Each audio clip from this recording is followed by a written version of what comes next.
June 12న అహ్మదాబాద్లో flight crash అయిన తర్వాత గూగుల్లో ఎక్కువ సెర్చ్ చేసినటువంటి పేరు సరిష్మా, ఆస్ట్రాలజర్ సరిష్మా.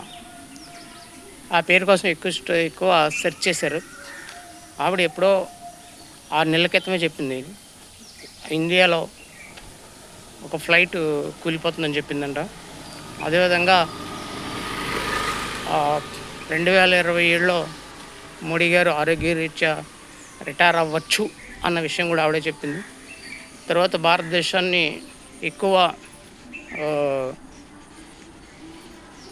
చేసేటువంటి రాజకీయ నాయకుల్లో యోగి ఆదిత్యనాథ్, నెక్స్ట్ అన్నామలై ఉంటారని చెప్పారు ఆవిడ.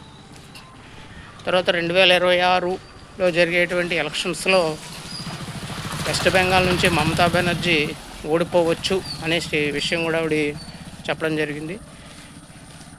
ఇవన్నీ కూడా మనం ఇంకా కొన్ని చెప్పారు. వైమానిక దళాల్లో కానీ విమాన ప్రమాదాలు ఎక్కువ సంభవిస్తాయని కూడా ఆవిడ చెప్పడం జరుగుతుంది. ఇవన్నీ కూడా మనం పరిశీలిద్దాం అంతే.